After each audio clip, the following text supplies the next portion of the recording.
permitieron ver, pero no todos se mueven en toda la cuenca. ¿Qué se trata eso? ¿Un fenómeno de homing o son poblaciones residentes? Hasta ahí llegábamos con la genética. Esto de acá, la microquímica de varios isótopos de estroncio, nos permitió conocer que realmente el dorado presenta fenómeno de homing. ¿No? Era el primer reporte de fenómeno de homing, o sea, estos peces regresan al lugar donde nacieron para reproducirse. Es por eso la importancia de los trabajos colaborativos, para poder nosotros entender los complejos ecosistemas y sus recursos. Entonces ahora tenemos un panel compuesto por expertos en cooperación internacional. Vamos a ver, entonces vamos a escuchar el depoimiento de varios proyectos que muchos ya han sido exitosos, otros vienen estando en desarrollo. Entonces vamos a ceder la palabra a Pablo Tedesco. Muchas gracias, Carmen. Y buenas tardes a todos. Espero que hayan comido bien. Así. Bueno, yo hoy vine a ofrecerles un ejemplo, un caso de proyecto en colaboración internacional que se llama Amazon Fish y que es el fruto de 45 más investigadores dentro y fuera de la cuenca. Les voy a hacer un panel muy rápido de esto. Inicialmente teníamos 3 objetivos, que el primero es el más importante y lo sigue siendo, es crear la base de datos de distribución de peces más completa posible para toda la cuenca del Amazonas.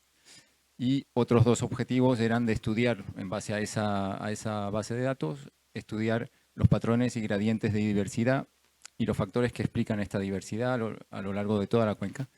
Y finalmente evaluar efectos del cambio climático y otras perturbaciones, sobre todo fragmentación y deforestación, y realizar proyecciones futuras. Y bueno, hoy les voy a hablar solamente sobre la primera parte, la creación de la base de datos.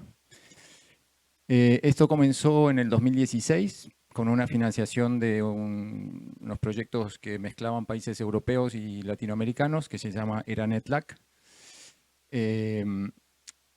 Inicialmente éramos solo 4 instituciones, de Bélgica, Francia y Colombia y Perú, y a las cuales después se fueron integrando muchas otras instituciones. Como ven aquí, de Brasil, Ecuador, Bolivia, Colombia, para englobar toda la cuenca. Y bueno, el principal objetivo de esta primera parte era la creación, el mantenimiento, la difusión y la actualización de esta base de datos para toda la cuenca, lo cual representaba un esfuerzo casi como cuando empezamos era como una locura atacar semejante animal. Empezamos haciendo un inventario de todas las colecciones ictiológicas que existían en el mundo, no solamente en la cuenca, porque hay muchas colecciones en Europa, Estados Unidos, que tienen en sus colecciones peces amazónicos. De ese inventario solamente se pudo obtener a día de hoy 30 bases de datos, 30 colecciones. Se realizaron workshops en Perú, Colombia, Brasil. Hubo un gran esfuerzo de digitalización y georreferenciación de colecciones que no estaban digitalizadas, y para poder integrarlas hubieron ahí muchas manos, muchas manitos. Se pudieron realizar con la financiación 5 expediciones y campañas de muestreo, como se ve aquí en el mapa. Y por supuesto se utilizaron bases de datos online disponibles, tipo JBIF, Species-Link y otras 8 más. Y un gran esfuerzo también fue la literatura. La literatura científica es una fuente de información enorme, pero para extraer la información de distribución de los peces de todos los artículos que salen publicados, también fue un trabajo de manitos de todo el equipo. Luego se pasó también una parte muy importante del tiempo en control de calidad de todos estos datos, la evaluación taxonómica, la validación de la nomenclatura, el estatus nativo o exótico de cada especie y de cada registro, lo cual permitía dar una cierta validez de la distribución espacial, eliminando, por ejemplo, especies desconocidas de la cuenca, errores de localización, y todo esto se pudo hacer gracias a la ayuda de muchos especialistas que fuimos contactando a medida que los problemas los veíamos venir, y lo cual permitió tener un nivel de calidad o de cuestionabilidad de cada uno de los registros. Esto culminó por la publicación de la base de datos en el 2020. Luego hicimos otra actualización en el 2022. Estamos intentando hacer una actualización cada 2 años más o menos. Bueno, y para dar unas cifras generales, tenemos 25.000 sitios georreferenciados, 300.000 registros que puse entre comillas limpios. Quiere decir que detrás de cada uno de estos 300.000 registros pueden haber 10 o 20 más registros que corroboran la presencia de esa especie en ese sitio. O sea que se puede pensar de más de 1 millón de registros detrás de estos registros limpios. Bueno, más de 800 fuentes de información. Esto representa más de 150 años de información, desde el 1865, las primeras expediciones de Tyers. Muchos coautores y cifras de diversidad: 56 familias, 560 géneros, 520 géneros, 2.500 y un poco más de especies, y muchas de ellas endémicas, más de la mitad. Y aún queda, aunque estas cifras parecen grandes, aún queda muchísimo por descubrir. Por supuesto, nuevas especies, pero también nuevos registros que permitan extender o afinar las distribuciones de las especies, y también los cambios temporales de estas especies. Y esto representa una tarea a contrarreloj, porque muchas de estas especies que quedan por descubrir posiblemente se extingan antes de que las descubramos.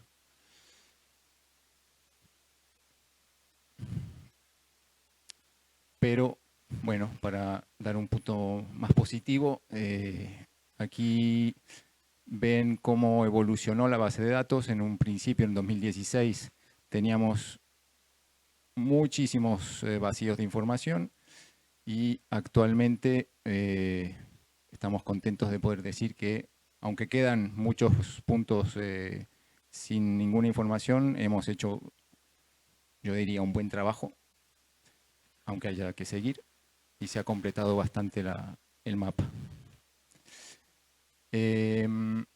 Estos datos, desde que se publicaron, están disponibles también en una plataforma web que se puede usar para explorar de manera espacial, o también por especies, viendo las localidades de cada especie.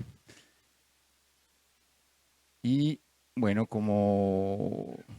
para concluir un poquito, como frutos de esta colaboración, se han publicado muchos artículos, como decía antes, para explicar la distribución de estas especies, para evaluar los efectos del cambio climático. También estuvimos colaborando con iniciativas paralelas como ICTIO, nos contactaron también de LOTCA, y hay otros proyectos como Forest Fisher que están utilizando los datos de Amazon Fish para hacer sus actividades. Y para finalizar, bueno, estos son básicamente los logros. Se creó una red informal y abierta, una base de referencia taxonómica, una producción de ciencia fundamental y conocimiento para la cuenca. Tuvimos momentos muy difíciles, como la pérdida de Javier Maldonado, que creo que muchos aquí lo conocieron.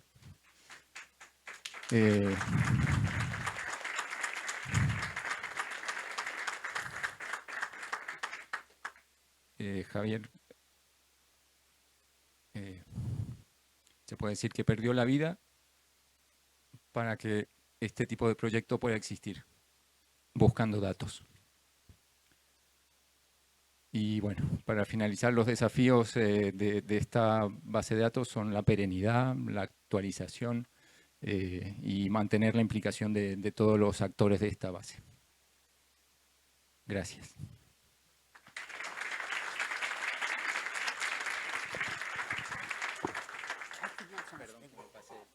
Sí, al final se les pregunta. No se preocupe, es mi teléfono. Ahora, qué interesante escuchar sobre estas bases de datos generadas, ¿no?, a nivel de bioma. Después quisiera recordarles que pueden estar pensando sus ideas, ¿no?, para no olvidarnos de los puntos calientes. Entonces vamos a escuchar ahora a Guillermo Estupiñán, que nos va a hablar de un proyecto que está ahora desarrollando. Guillermo, tienes 7 minutos. Onde que passa o... Certo, obrigado. Eu tenho uma colinha aqui.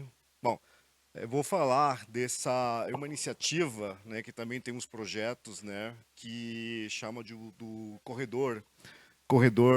Obrigado. Corredor biocultural do Maiçá, né?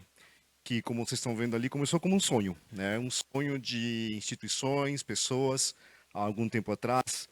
E o sonho principal era justamente construir um corredor, né, de conservação em uma bacia na Amazônia. Esse era o principal texto, né, o que queria se alcançar por esse grupo de pessoas e instituições. 3 no início, que eram a FSDS, o IBC e o apoio da Fundação Moore, né? Depois se somaram outras organizações, outras pessoas, Museu Field, né, e outros tantos que vamos ver daqui a pouco. Qual foi a bacia escolhida, né, para realizar esse sonho? Foi essa que está ali em vermelho, né, que é a bacia do rio Putumayo-Içá.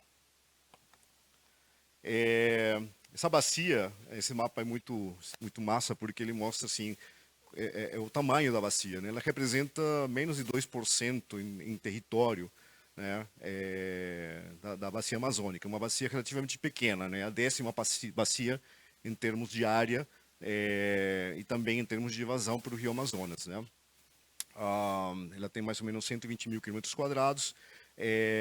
No entanto, é uma bacia que tem umas realidades muito peculiares, né.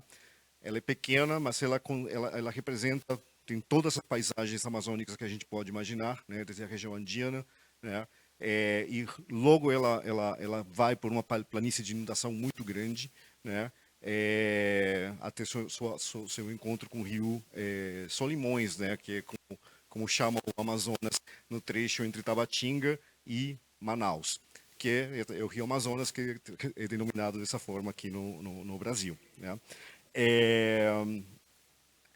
O legal também dessa bacia é porque o que chamou a atenção a essa bacia é pela realidade de ocupação, né, e as realidades diferentes que tem de conservação ao longo dela. Nós temos situações de grandes cidades, nós temos exploração de petróleo, nós temos exploração de hidrocarburos em geral, temos estradas mais na região norte, nós temos uma realidade mais na porção média e baixa, um pouco mais menos densidade, e aí chega na sua foz já com uma menor densidade populacional de toda a bacia, numa região muito mais conservada, né? É muito curioso, porque geralmente, né, as fozes do rios é onde estão as cidades, bocas dos rios. Opa.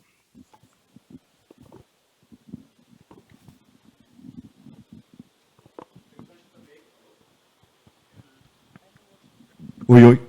Interessante também é o tipo, nós temos ali, encontramos muita população indígena, nós encontramos grandes cidades, colonos, campesinos, ribeirinhos, então a diversidade de populações que tem ali dentro é bastante peculiar, né? E apesar de pequena, novamente, né, ela é bem interessante e diversa.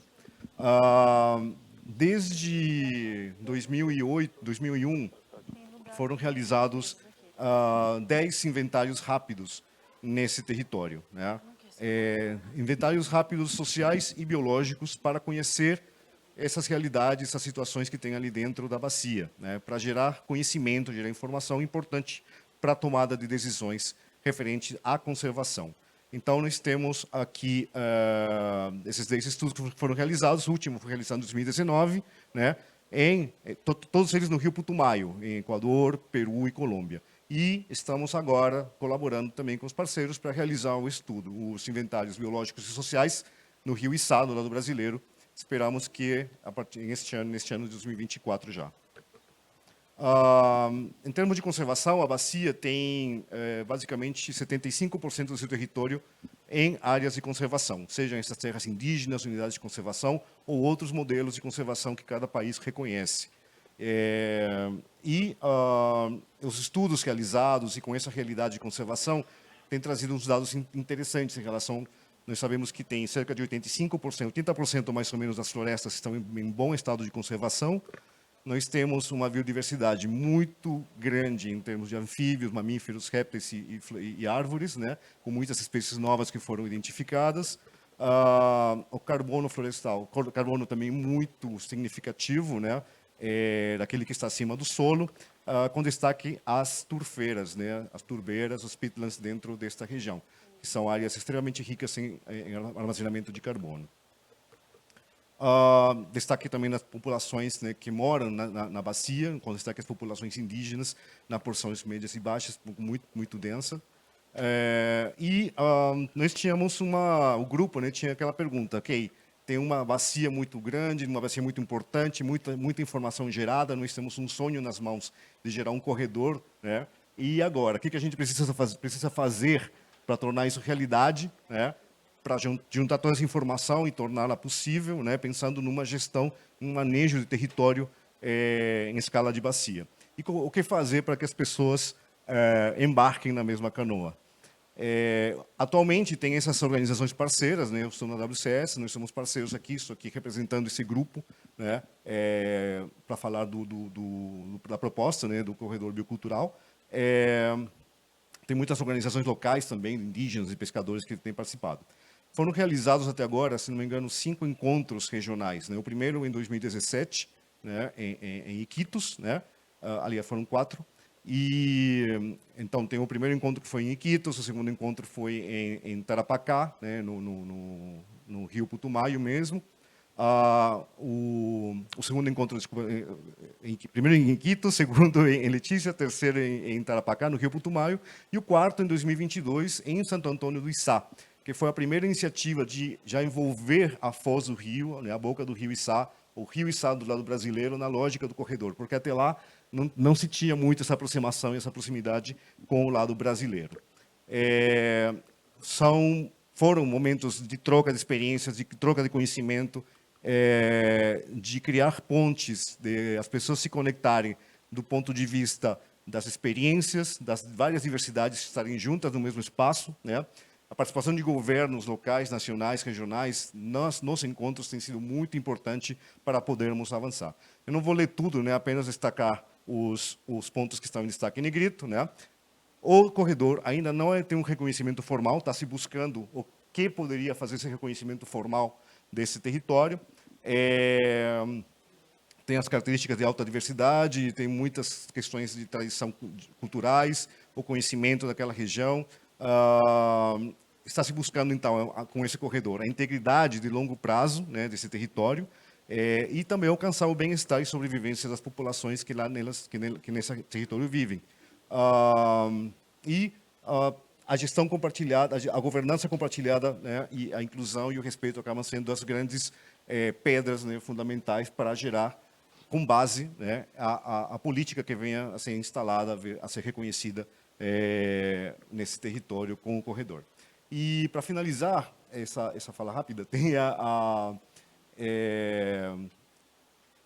buscar realizar isso, né, tornar isso realidade, né, encontrou num projeto hoje, apoiado pelo Banco Mundial, pelo GF, né, a forma de conseguirmos palpar, né, e começar a ter isso de forma já estabelecida. Então, é a fala da Sandra daqui a pouco, mas já está aqui a ponte, né, para esse ponto.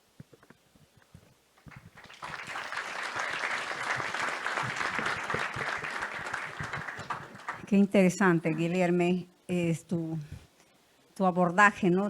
No solamente ver la biodiversidad, sino también esa unión con otra biodiversidad, que también tenemos aquí, la biodiversidad cultural, ¿no? Nuestros pueblos originarios que han vivido en armonía con este ecosistema por mucho tiempo.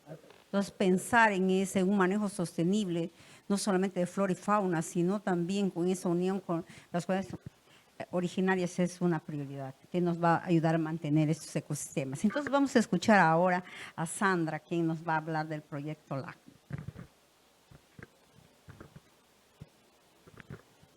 Graças.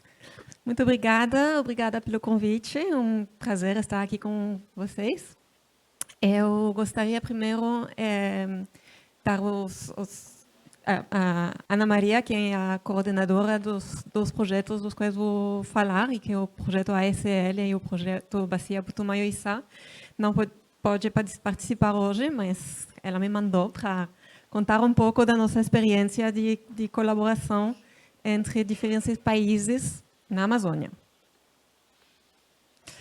Então, super rápido sobre o programa Paisagens Sustentáveis da Amazônia. É um projeto que tem 3 fases. A primeira fase começou em 2018 e estamos agora preparando a terceira fase. Começou com 3 países, Brasil, Colômbia, Peru. Continuou adicionando a Bolívia, Equador, Guiana e Suriname, e na terceira fase vamos ter a Venezuela também. Estamos trabalhando a 2 níveis. Um nível que é o nível nacional, onde tem investimentos no chão, e um nível regional, onde estamos trabalhando sobre cooperação e troca de conhecimento entre os países. Esses são os 4 pilares do projeto. Estamos trabalhando em áreas protegidas, em áreas que chamamos produtivas, que é a famosa bioeconomia, trabalhando em políticas e incentivos e trabalhando em cooperação e troca de conhecimento. Ali você vê os resultados esperados. Mas o que queremos alcançar como programa? O que queremos fazer é alcançar impactos maiores do que se os projetos estivessem trabalhando isoladamente. Quando trabalhamos juntos, podemos aprender um dos outros, podemos atrair parceiros, podemos fazer parte de uma comunidade de práticas, aqui como a Aliança Águas Amazônicas também. Podemos coordenar e colaborar para um objetivo comum e podemos alinhar esforços para proteger as paisagens, a conectividade das paisagens amazônicas. Rápido sobre o projeto Putumayo-Içá, que o Guilherme já falou um pouco, é um irmãozinho do ASL, porque foi desenhado com os parceiros do ASL, falando que precisam de um projeto assim. Esse projeto não existiria sem ação colaborativa e investimentos conjuntos. Às vezes é necessário abrir mão um pouco de os interesses nacionais ou locais de algum mesmo, mas abrir mão e ser generoso com os outros parceiros, as outras pessoas que são no território. Foi um desenho muito participativo e o objetivo é escalar as atividades que o Guilherme acaba de falar. Vou falar rapidamente de 5 condições habilitantes, que são lições que aprendemos nos nossos projetos. Vou fazer uma imagem que os peces precisam não ter barreiras para poder migrar, da mesma maneira, para cooperar. Os projetos que estamos trabalhando tentam que não ter barragens para essa cooperação e que a cooperação flua. Vou falar de 5 condições. A primeira é de ter uma visão, um objetivo comum. É importante de saber o que são os objetivos, mas também as expectativas de cada um dos parceiros dos projetos. É importante capacitar. As pessoas devem poder implementar e dar os seus ideias, conhecimentos para o projeto.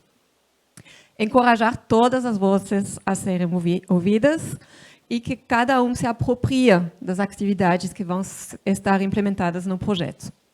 Tudo isso para maximizar os impactos, criar sinergias e evitar sobreposições. No ASL, estamos trabalhando com uma visão que foi dada iniciando na primeira fase do projeto e continua e foi alimentada pelos novos parceiros que integraram o programa ao longo do tempo.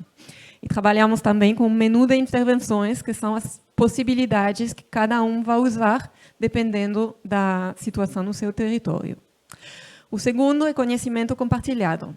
Hemos falado bastante disso, então não vou falar muito, mas é importante reconhecer e respeitar o conhecimento de cada um e de diferentes sectores, diferentes parceiros. E falamos muito aqui de respeito, eu vou falar também de confiança. Para poder trabalhar juntos, precisamos da confiança. E uma coisa que me chama muita atenção é que aqui estamos todos falando de sucesso. Quando estamos aqui no palco, falamos dos sucessos. Super importante.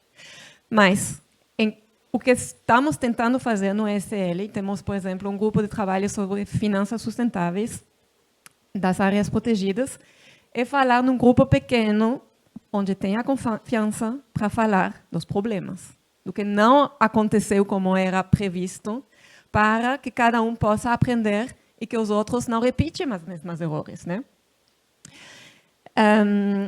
É importante a troca sistemática de conhecimento para iniciar mudanças transformadoras em escala e é importante divulgar os esforços e realizações dos outros. O Mauro, ontem, falou da UTCA, falou do Observatório Regional da Amazônia, que é algo que estamos também apoiando, e temos também um repositório de dados. E no Putumayo-Içá, vocês estão compartilhando dados com o IWLearn, que é uma iniciativa da Unesco, que trabalha sobre água, que eu acho que todos conhecem aqui. O terceiro é a governança inclusiva. É importante engajar de maneira equilibrada, engajar diferentes pessoas, ter vários olhares, vários setores, várias habilidades, incluir o gênero. A Lília falou do gênero ontem também. É importante, para poder ter essa governança, é importante criar um fórum permanente e promover continuidade e ampliar as redes. No ASL temos um comitê diretivo e uma conferência anual que estamos organizando para ter esse espaço de diálogo regular com os parceiros. Rápido, porque não tenho tempo. Finanças, mas lembrando que finanças é só um recurso. É muito importante entender que o financiamento para o quê? E que as pessoas juntas possam dizer: eu necessito do recurso para fazer isso ou isso, mas que estão juntos no que queremos fazer com isso. E também pensar que tem várias fontes, de financiamento, e cada financiamento vem com requisito diferente. Aí tem que dar contas pelo recurso que vocês vão receber. Promover o diálogo, porque sabemos, e os doadores sabem, temos no ASL um grupo de trabalho sobre doadores, que é difícil saber o que os outros estão fazendo. Então, é importante falar para evitar sobreposições e encontrar sinergias. E, ultimamente, falar da sustentabilidade por meio de políticas públicas.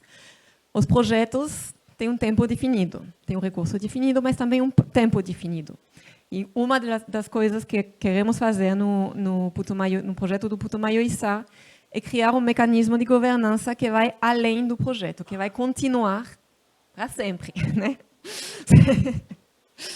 E também é importante os conhecimentos das pessoas que vêm no projeto para entrar nas políticas públicas, para informar as políticas públicas. Muito obrigada, desculpa, um pouco de tempo. E aí ele tem o contato e o vídeo do ASL. Muchas gracias, Sandra, por dar ese enfoque, ¿no?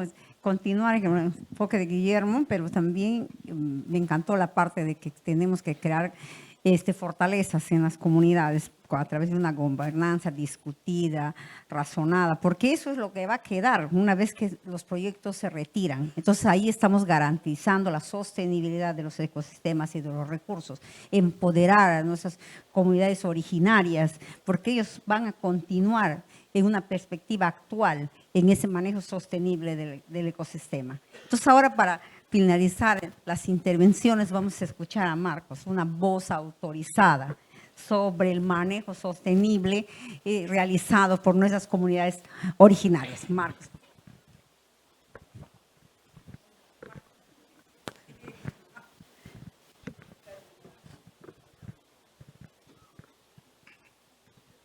Sí, buenas tardes con todos, hermanos y hermanas. Desde COICA quiero hacer llegar en este espacio ese saludo de unidad, y estamos aquí para poder aliarnos, estar juntos y avanzar.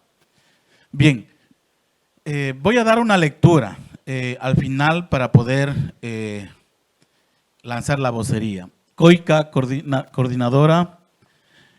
acciones entre los pueblos, nacionalidades y organizaciones representativas para la protección y defensa de los derechos fundamentales, colectivos y sus territorios indígenas, bajo el principio de libre determinación de los pueblos reconocido en los acuerdos y tratados internacionales.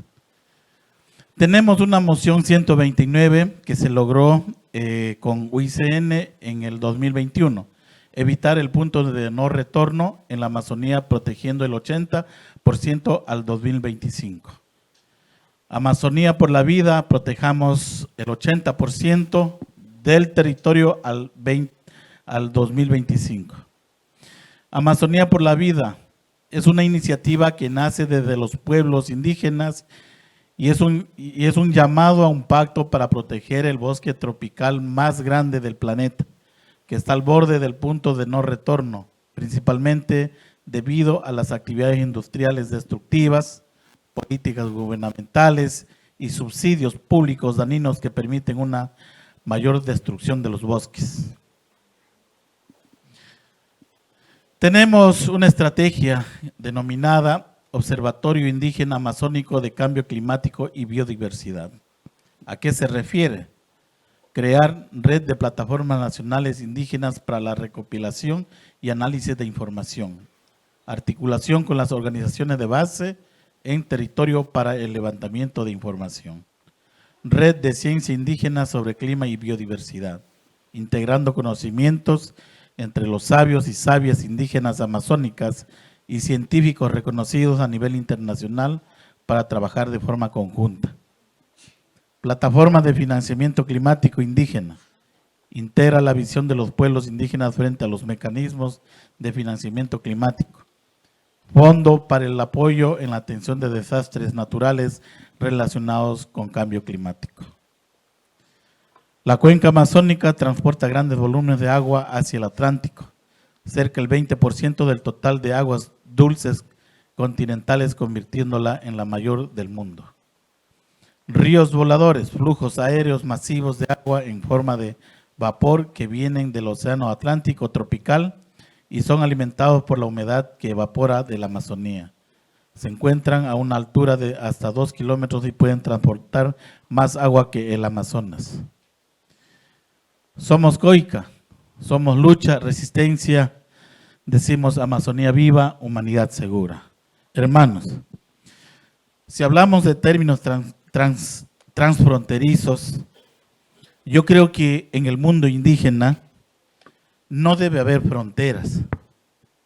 Y nosotros ya lo hemos dicho, los pueblos indígenas no tenemos fronteras, somos un territorio íntegro. Nos hemos declarado como territorios continuos para poder defender el espacio territorial en donde nosotros subsistimos. Y bueno, los estados tienen que hacer políticas públicas amigables que articulen con los pueblos originarios. Hoy en día los estados no cumplen ese deseo de los pueblos.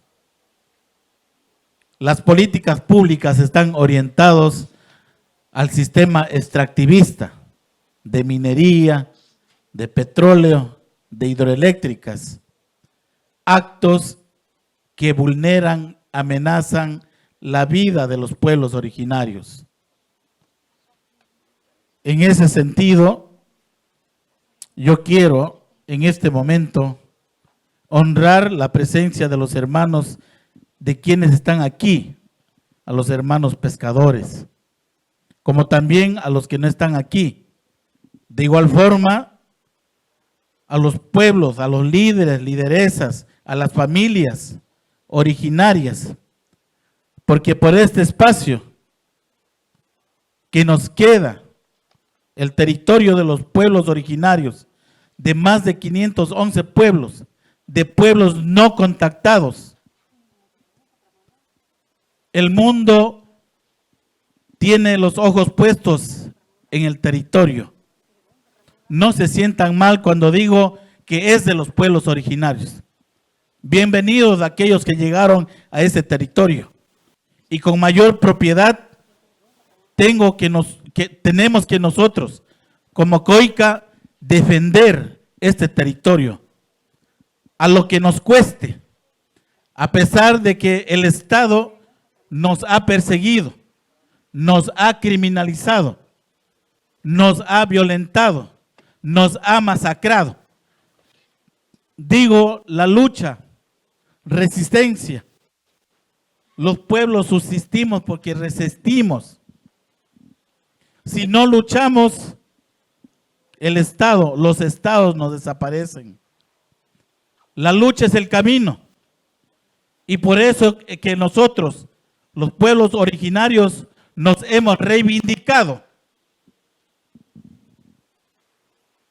Aquí yo no veo, yo soy de Ecuador, no veo a un funcionario del Estado ecuatoriano. Y es la gran irresponsabilidad que en toda agenda internacional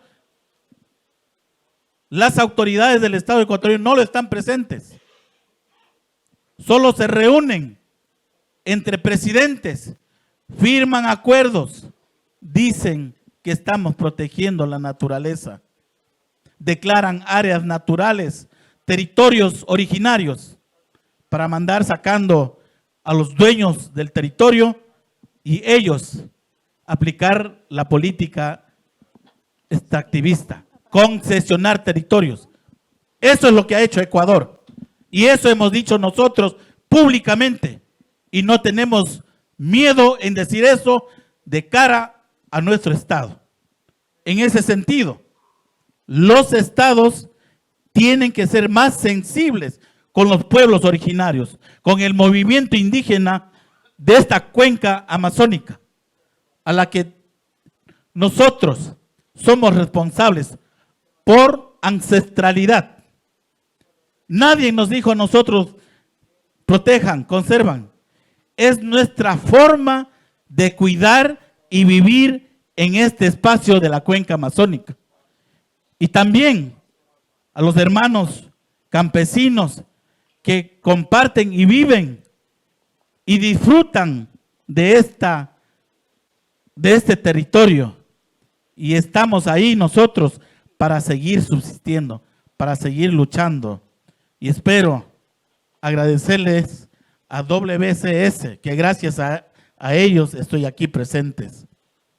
Porque necesitamos aliados, necesitamos la cooperación internacional que actúe en territorio. Tengo que dar realce en la Amazonía ecuatoriana sur. Está presente WCS en una comunidad y está una hermana aquí presente para poder lanzar la vocería que está haciendo con el apoyo internacional. Hablamos de emprendimientos, de la economía comunitaria. Yo creo que ese ejercicio toda la cooperación tiene que orientar para buscar nuevos desafíos, articulando, caminando con los pueblos indígenas. Gracias por permitirme y estar al frente, porque yo sé que los hermanos de Perú, de Colombia, de Brasil, que compartieron, es el camino que han hecho. Y gracias por compartir, porque nosotros digo, como Ecuador, en nuestra cuenca amazónica, no tenemos ni normas ni reglamentos de cómo hacer pesca. El Estado nos ha olvidado. Pero creo que estamos a tiempo para también conversar y sentarnos con el Estado para construir esas políticas. Muchas de las veces los estados se dedican a escribir normas, leyes arriba en las ciudades antes que venir al territorio y articular lo que tienen que hacer de acuerdo a la realidad que viven nuestros pueblos originarios. El movimiento indígena está presente, seguirá viva mientras nuestra selva, nuestro bosque, nuestra biodiversidad lo tengamos ahí. Sin pueblos indígenas, prácticamente la Amazonía va a desaparecer. Y estamos en el punto de no retorno. Estamos viviendo una emergencia. Esta emergencia que llama a la minga de unidad. La cooperación, los estados y los pueblos indígenas tenemos que sostener este territorio para las generaciones que vienen y para la vida del planeta. Muchas gracias.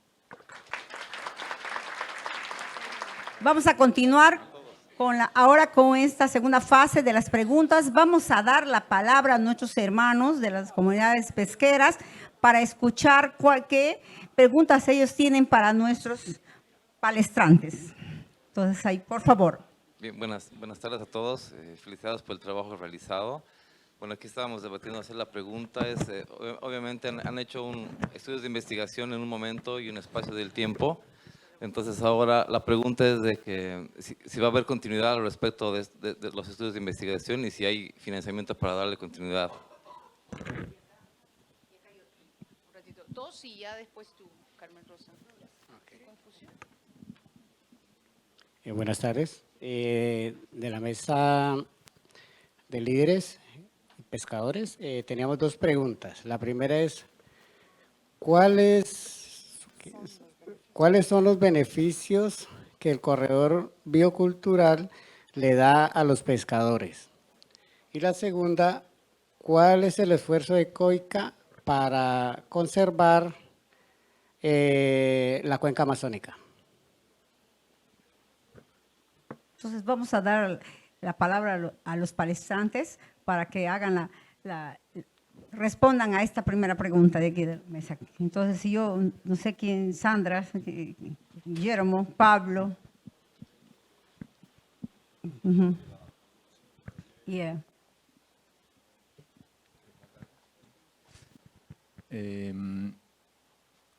Sí, es uno de los grandes desafíos, o sea, darle perenidad a largo plazo a estos proyectos. Nosotros tuvimos 3 años de financiación, lo cual permitió poner gasolina al motor y arrancar. Y desde el 2018 venimos sin gasolina en el motor y venimos remando. O sea, pero bueno, nuestros salarios, toda la gente que se involucró puede seguir aportando porque tiene sus salarios más o menos asegurados. Son gente de la academia, con lo cual se puede seguir sin financiamiento. Lo que necesitamos financiamiento es para seguir haciendo expediciones en los lugares donde nadie ha ido, poder reunirnos de vez en cuando para dar dinámica a los estudios, proponer nuevas ideas.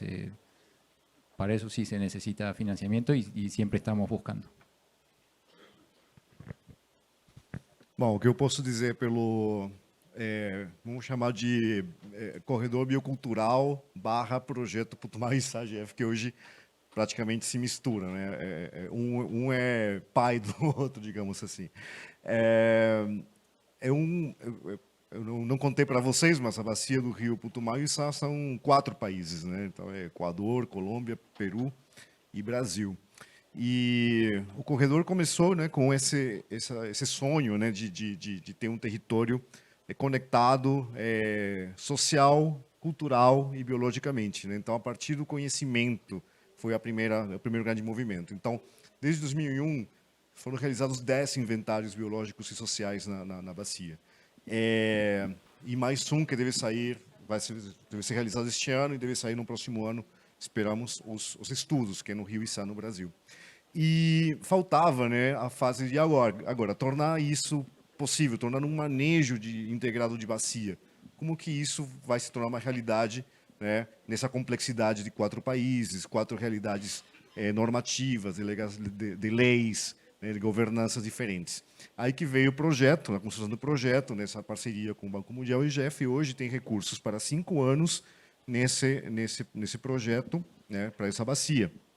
Mas outros projetos, outras iniciativas também vêm sendo captadas, né, para a região. E, lógico, que as instituições, né, buscam, né, a manutenção dessas ações, né, do que os projetos vêm trazendo. Eu vou evocar uma frase do nosso colega que falou mais cedo, Luiz, que ele disse que a governança dá confiança, né? Eu até anotei isso, né? Porque se falou da governança e a confiança. E é isso. Estabelecendo a governança, o básico, acho que ali a gente consegue captar projetos, chamar os governos para ação e trazer todo mundo para o mesmo barco. Obrigada. Só adicionando pequena adição.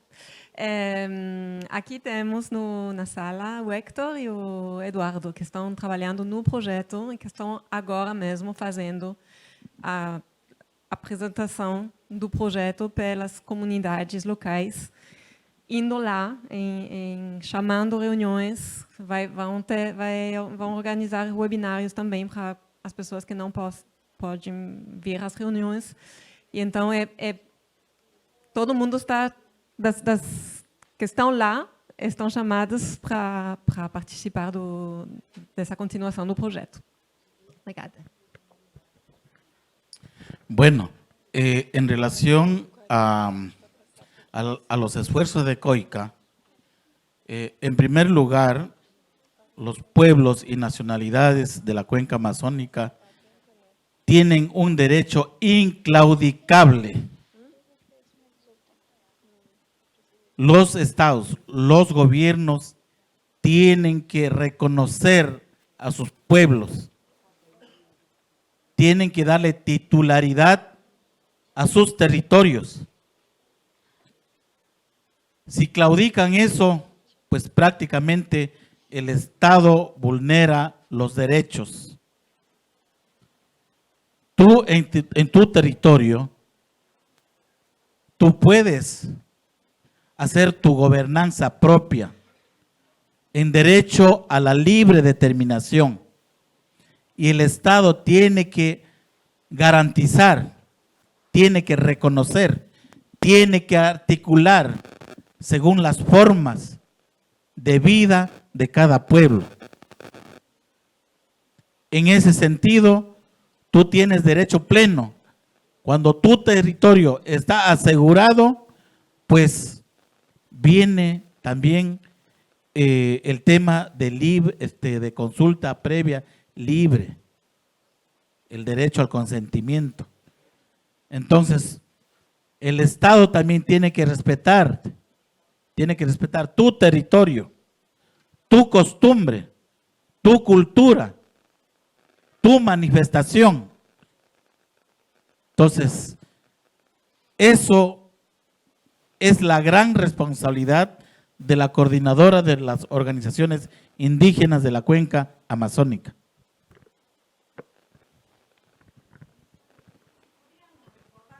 Las otras dos preguntas. Ya. Sim, perguntaram os benefícios do corredor aos pescadores. Eu vou falar mais do corredor, projeto Putumayo e Içá, junto, que é E não somente os pescadores, sim as populações do rio Putumayo-Içá, os indígenas, agricultores, extrativistas, pescadores. Nós temos uma série de benefícios que a gente pode imaginar que um corredor, a conservação pode trazer. A qualidade de vida, um ambiente agradável, clima agradável, água pura, viver sem doenças, né, ter umas condições de transporte adequadas, enfim. Para os pescadores, o que a gente está pensando, né, com o apoio da governança também e conectando as diferentes estratégias de pesca, por exemplo, e os diferentes, juntando governos nessas mesas de diálogo, poder, por exemplo, harmonizar as normas de pesca que existem entre um lado e outro da fronteira. A gente sabe que tem um problema. Às vezes, um peixe é proibido de um lado, tu atravessa o rio, é permitido do outro, né? E isso tem provocado muitos problemas para comércio, uma pesca acaba se tornando ilegal facilmente, apoiar também as melhorias de mercado, enfim, estamos buscando essas diversas formas e, claro, a principal delas é buscar com que tenha peixe para pescar. Então, isso também é importante, que tenha peixe bom, peixe abundante, saudável, né, para consumo, né, para segurança alimentar e também para comércio, que já existe, que precisa ser melhorado. Então, aí vamos para a segunda pergunta. Se vocês poderiam repetir, seria muito bacana. Perfecto, perfecto. Entonces continuamos. Vamos a ir a la lectura de las preguntas que fueron escritas, ¿no? Entonces tenemos una pregunta aquí para Pablo. Entonces, Pablo, la pregunta es la siguiente. ¿Es posible que Amazon Fish, más Ictio, más otras plataformas de datos pesqueros se unan en un solo esfuerzo de colecta y análisis de datos? Sí, gracias por la pregunta. Y de hecho es algo que ya está ocurriendo de alguna manera. Con Ictio ya estamos en contacto. Ictio tiene nuestros datos, nosotros tenemos los datos de Ictio. Se están haciendo algunas comparaciones súper interesantes. Hay un póster ahí en la sala de al lado que lo pueden ir a ver. Y sobre datos pesqueros, también hay otra extensión, que es el proyecto Forest Fisher, del que no tuve tiempo de hablar, pero en ese proyecto se están utilizando datos pesqueros de Humaitá. Aquí está Igor, que les puede hablar. Carolina Doria, que también está aportando datos pesqueros de Portobelo.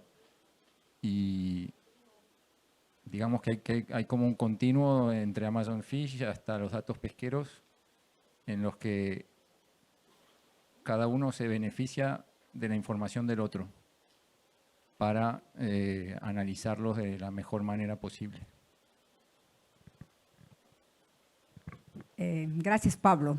Yo le complementaría que tenemos que también en esa colecta de datos, de información, sumar los datos moleculares que nos permiten luego abordar herramientas masivas de evaluación de la biodiversidad, como es el DNA ambiental, el metabarcoding, ¿no? Entonces ahí nosotros podríamos implementar medidas más ágiles para establecer y crear incidencia en las políticas, ¿no? Porque podemos dar el valor económico, ecológico y funcional de los ecosistemas, que eso es lo que los políticos ahora nos piden, ¿no? Entonces, cuando yo voy ahí, ellos me dicen, ¿pero para qué sirve conservar ese lago? ¿Por qué el Estado peruano tiene que invertir en eso? Entonces yo le digo, ¿por qué? Porque tiene este valor para la funcionalidad de ecosistemas. Entonces, sumar más herramientas yo creo que es un plus a más, ¿no?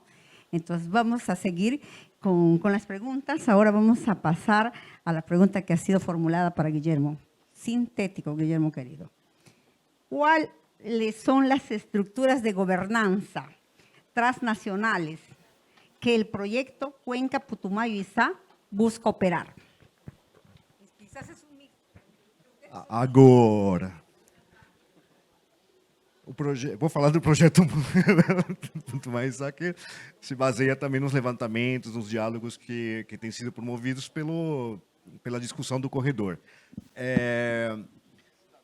No projeto, assim, a governança é multi-escala, né? Nós temos diversos níveis de governança em qualquer lugar, né, já mapeados. Nós temos desde uma comunidade, né, com a sua governança ali, né, que toma suas decisões, sabe o que fazer, como que cuida da vida dela, né, uma região, uma calha de rio, uma beira de rio, uma costa, enfim, e isso vai escalando, né? Até tu vai ter um município, um estado, né? Até uma governança nacional que vai chegando. O que a gente pensa é identificar quais são essas estruturas de governança que existem, né? Verificar qual delas, né, pode ser mais interessante em termos de... É o que eu estou pensando agora, mas o projeto vai decidir isso ainda, né?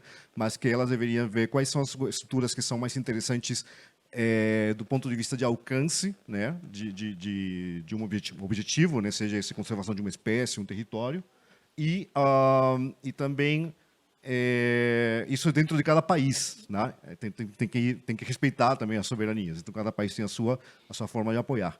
Mas o projeto também pensa em construir uma estrutura de manejo de bacia, né, que envolva os 4 países, né? Então, não se sabe como vai ser isso, né? Vai ser uma mesa de diálogo, vai ser um conselho, vai ser uma câmara técnica, um acordo tetralateral, não sei. São coisas do tipo que tem que ser ainda construídas. Mas o importante é saber que tem que reconhecer a multiescala da governança, né, e saber como que a gente vai construir, pensando a partir também dos objetivos de conservação e, claro, dos interesses locais.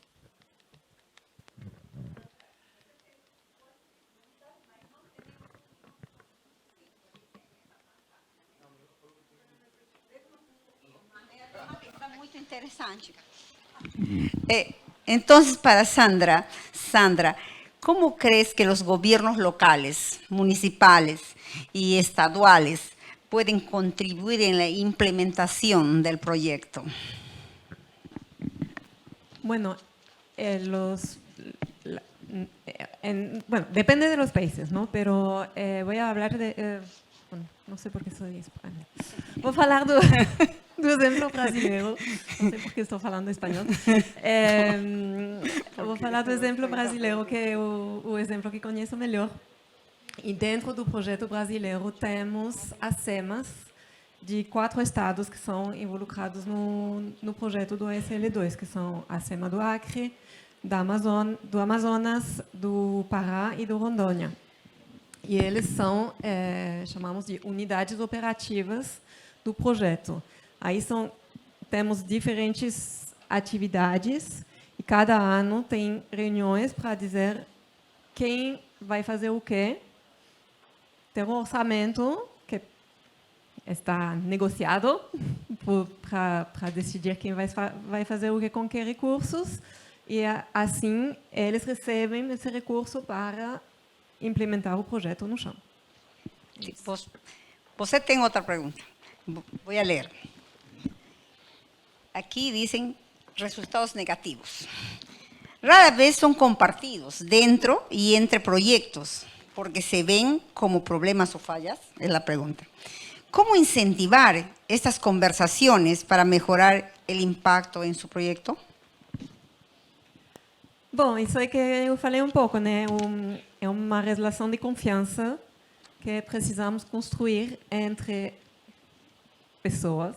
Aqui eu acho que é uma comunidade que pode completamente receber essa confiança, ter essa confiança entre os membros para falar desses desafios, dessas barreiras que não foram superadas por alguns, por diferentes motivos, e não é uma falha, né? É uma aprendizagem, é realmente algo que você pode trazer para os outros não fazerem.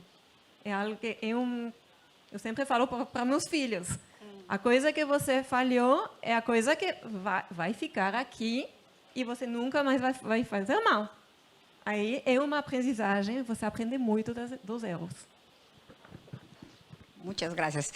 Tenemos una última pregunta para Marco, en forma puntual, querido Marco. ¿Cuál es la visión de COICA para ordenar los territorios indígenas? Territorios, corredores biológicos, territorios integrales o reservas. A ver, los esfuerzos de COICA es de que todos los pueblos de la cuenca tengan titularidad en sus territorios. Ahí haces tu gestión territorial. Viene el ordenamiento territorial, porque sí lo sabemos hacer.